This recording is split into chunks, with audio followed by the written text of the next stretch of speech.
आखिरी क्लास में हम डिस्कस कर चुके हैं गवर्नमेंट बजट की डेफिनेशन, और हमने कल डिस्कस किए थे दो ऑब्जेक्टिव गवर्नमेंट बजट के। बात कर रहे थे ऑब्जेक्टिव्स की।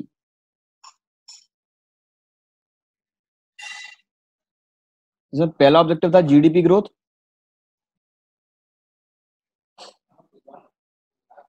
और दूसरा objective allocation of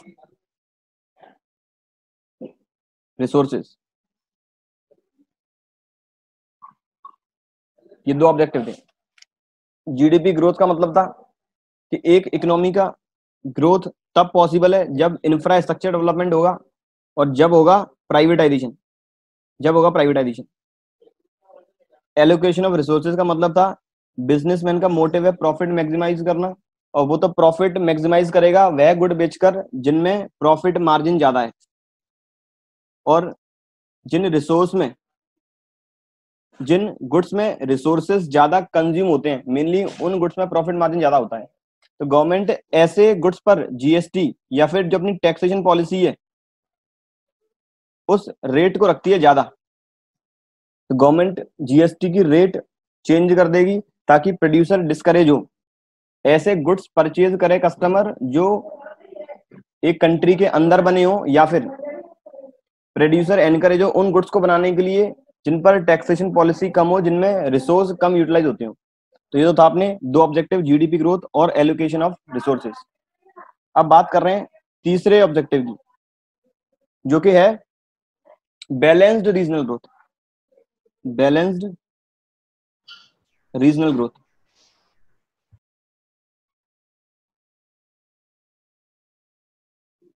balanced regional growth का मतलब है जितने भी बैकवर्ड एरियाज हैं, जितने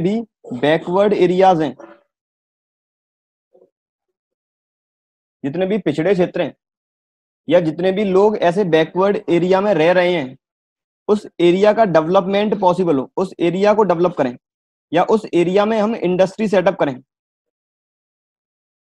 तो बैकवर्ड एरिया का डेवलपमेंट पॉसिबल होगा, private industry, private sectors backward area में इंडस्ट्री तभी लगाएंगे जब इनका कुछ प्रॉफिट होगा। गवर्नमेंट इस बैलेंस्ड रीजनल ग्रोथ को प्रमोट कैसे करती है? गवर्नमेंट टैक्स हॉलीडे प्रोवाइड कराती है। टैक्स हॉलीडे का मतलब होता है आप यदि पिछड़े क्षेत्र में, स्पेशल इकोनॉमिक जोन में यदि इंडस्ट्री सेटअप करते हैं, यदि पिछड़े क्षेत्र में इंडस्ट्री सेटअप करते हैं, तो आपको हम टैक्स रिलीफ देंगे। आपको ऐसा करना है, स्टार्टिंग के 5 इयर्स तक कोई भी टैक्स पेड नहीं करना, नो टैक्स। जितनी भी इनकम जनरेट करोगे स्टार्टिंग के 5 साल तक, 10 साल तक, या फिर 15 साल तक, गवर्नमेंट वो अलग अलग कैटेगरी में डिवाइड कर देती है। तो वो टैक्स बेनिफिट है कि जितने भी एंटरप्रेन्योर्स होंगे वो तब एनकरेज होंगे जब उन्हें कुछ फायदा मिले, तो उन्हें टैक्स हॉलीडे दे दिया। तो बैलेंस रीजनल ग्रोथ तब संभव है जब गवर्नमेंट प्राइवेट सेक्टर्स को कुछ एडिशनल बेनिफिट्स देगी, प्राइवेट सेक्टर्स को कुछ एडिशनल बेनिफिट्स देगी, दैट लाइक टैक्स हॉलीडेज, तब बैलेंस रीजनल ग्रोथ पॉसिबल है। अगला जो ऑब्जेक्टिव है, ऑब्जेक्टिव नंबर 4, वो है इकोनॉमिक स्टेबिलिटी।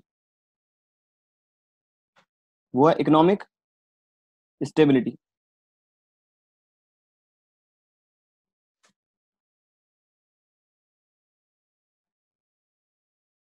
इकोनॉमिक स्टेबिलिटी का मतलब होता है कि मार्केट के अंदर, इकोनॉमी के अंदर डिमांड और सप्लाई इक्वल हो, ना इन्फ्लेशनरी गैप हो और ना ही डिफ्लेशनरी गैप हो, ना डिमांड ज्यादा हो सप्लाई कम हो, ना डिमांड कम हो सप्लाई ज्यादा हो। इकोनॉमिक स्टेबिलिटी का मतलब ना महंगाई हो ना मंदी हो। गवर्नमेंट कुछ ऐसी पॉलिसीज लेकर आती है, कुछ ऐसे मेजर्स एडॉप्ट करती है ताकि इकोनॉमी के अंदर ना महंगाई बढ़े ना मंदी बढ़े, एक प्रॉपर प्राइसिंग रहे गुड्स की, ताकि गुड्स इजीली और सही कॉस्ट पर मार्केट के अंदर प्रोवाइड हो सके। वो इकोनॉमिक स्टेबिलिटी है। इकोनॉमी को स्टेबलाइज करने के लिए हमने मॉनेटरी मेजर्स पढ़े हैं बैंकिंग वाले चैप्टर में। इस चैप्टर में पढ़ेंगे फिस्कल मेजर। गवर्नमेंट कैसे इकोनॉमी स्टेबलाइज करेगी? कैसे गवर्नमेंट मंदी दूर करेगी, कैसे गवर्नमेंट महंगाई दूर करेगी? गवर्नमेंट कौन कौन से स्टेप लेगी? Economic stability means government should adopt those measures so that inflationary or deflationary gap could be minimized. Government should take those measures, those steps so that inflationary or deflationary gap could be minimized. Government कुछ ऐसे step लेगी ताकि महंगाई और मंदी दूर की जा सके, वो होता है इकोनॉमिक स्टेबिलिटी। अगला पांचवा जो ऑब्जेक्टिव है, पांचवा ऑब्जेक्टिव है एम्प्लॉयमेंट अपॉर्चुनिटी। एम्प्लॉयमेंट अपॉर्चुनिटी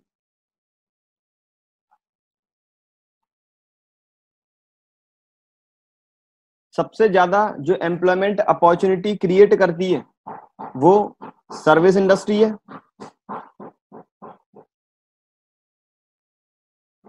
और एक कंट्री का जो एपी सेंटर है वो मैन्युफैक्चरिंग इंडस्ट्री है।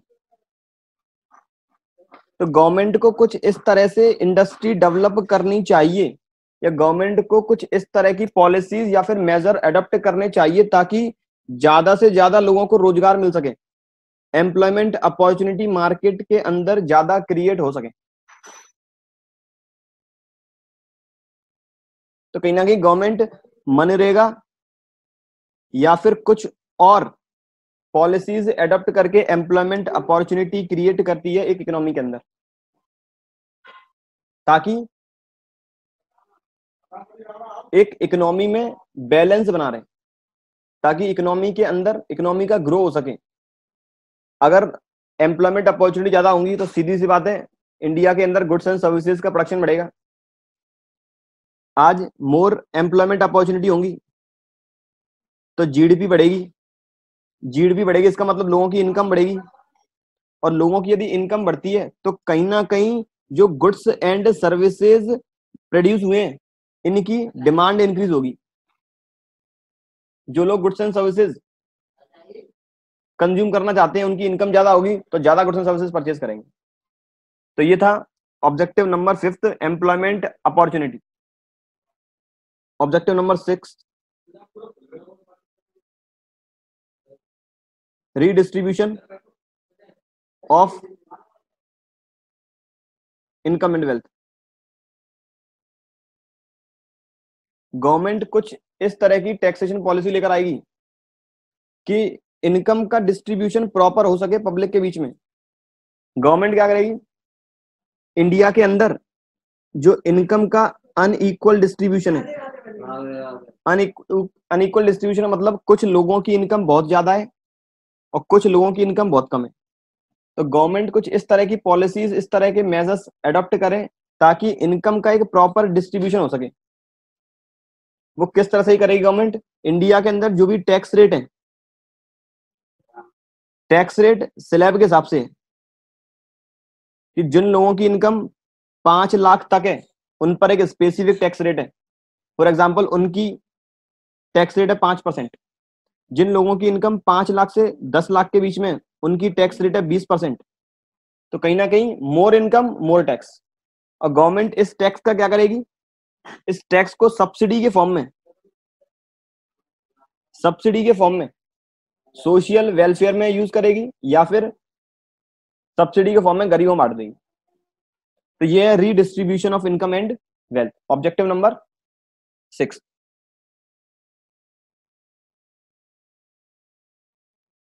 ये थे अपने 6 objective. Number 1 is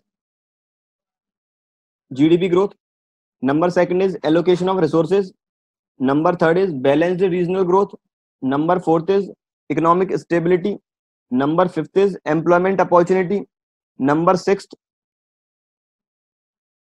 redistribution of income and wealth. GDP growth का मतलब था गवर्नमेंट को इंफ्रास्ट्रक्चर डेवलपमेंट करवाना चाहिए, नई नई फैक्ट्रीज सेटअप होंगी, गांव और शहर की कनेक्टिविटी बढ़ेगी, तो कहीं ना कहीं गांव के लोग उस आइटम को कंज्यूम करना स्टार्ट करेंगे जो शहर में, सिटी में प्रोड्यूस हो रहा है। यदि गांव और शहर की कनेक्टिविटी रहती है तो। इसके साथ साथ गवर्नमेंट को प्राइवेटाइजेशन एनकरेज करना पड़ेगा, प्राइवेट सेक्टर को हैंडओवर करने पड़ेंगे सेक्टर्स, ताकि उनका मोटिव है प्रॉफिट मैक्सिमाइजेशन, तो वो रिसोर्सेज का ऑप्टिमम यूटिलाइजेशन करेंगे, पहला ऑब्जेक्टिव। दूसरा था एलोकेशन ऑफ रिसोर्सेज, रिसोर्स उस जगह एलोकेट किए जाएं या रिसोर्स केवल उन गुड्स में ही एलोकेट किए जाएं जिनमें रिसोर्स कंज्यूम होते हैं कम, क्योंकि प्रोड्यूसर का जो मोटिव है वो है प्रॉफिट मैक्सिमाइजेशन, प्रोड्यूसर का मोटिव है प्रॉफिट मैक्सिमाइजेशन। तो प्रोड्यूसर उस मोटिव से गुड्स प्रोड्यूस करता है ताकि उसका प्रॉफिट ज्यादा हो।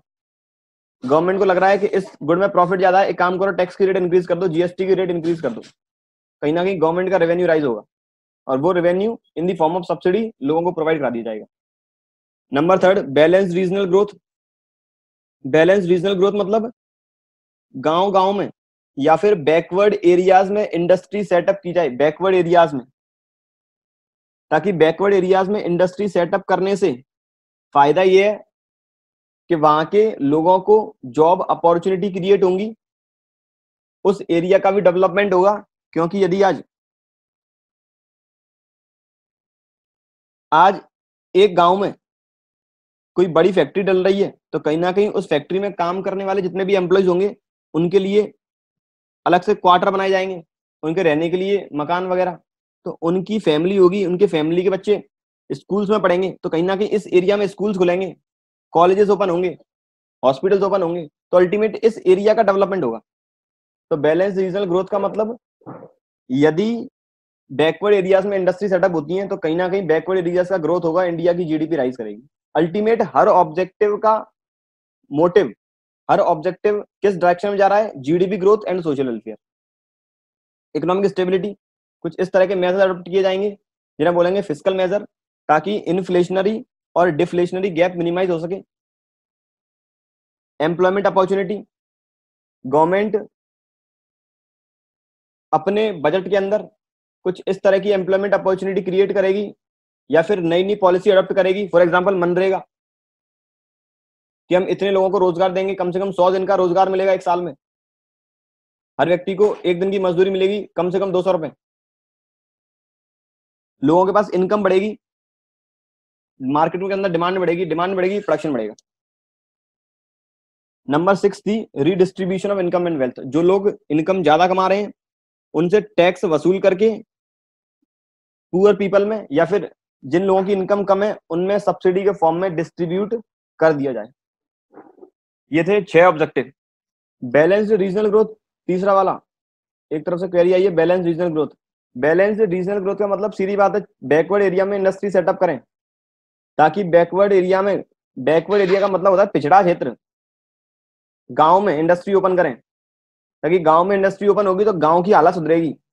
यदि गांव में इंडस्ट्री ओपन होती है तो गांव और शहर के बीच की कनेक्टिविटी है, रोड प्रॉपर होगी, रोड के ऊपर लाइट की व्यवस्था होगी, तो इसका मतलब उस एरिया का डेवलपमेंट होगा, इंफ्रास्ट्रक्चर डेवलपमेंट होगा। इंफ्रास्ट्रक्चर डेवलपमेंट से कहीं ना कहीं उस गांव के लोगों का लिविंग स्टेटस इंप्रूव होगा, प्रॉपर उन्हें व्यवस्था मिलेंगी, proper medical facilities, education facilities, ये सारी फैसिलिटीज उन्हें प्रोवाइड की जाएंगी। वो पैसा खर्च करेंगे, इनकम जनरेट करते हैं तो पैसा खर्च करेंगे। एलोकेशन ऑफ रिसोर्सेज मींस एक प्रोड्यूसर चाहता है मैं अपने रिसोर्स उस गुड में खर्च करूं जहां मैक्सिमम प्रॉफिट हो, जहां मैक्सिमम प्रॉफिट हो। तो ऐसे गुड या तो बहुत ज्यादा वैल्यू के होते हैं या इनमें रिसोर्सेज सबसे ज्यादा कंज्यूम होते हैं। तो गवर्नमेंट ऐसे गुड का प्रोडक्शन डिस्करेज करने के लिए, या फिर गवर्नमेंट चाहती है कि ऐसे गुड का प्रोडक्शन भी होता रहे, हमारा रेवेन्यू भी जनरेट होता रहे, तो एक काम करो उस पर टैक्सेशन पॉलिसी फॉर्म करो जिसमें रेट ज्यादा हो, फॉर एग्जाम्पल जीएसटी।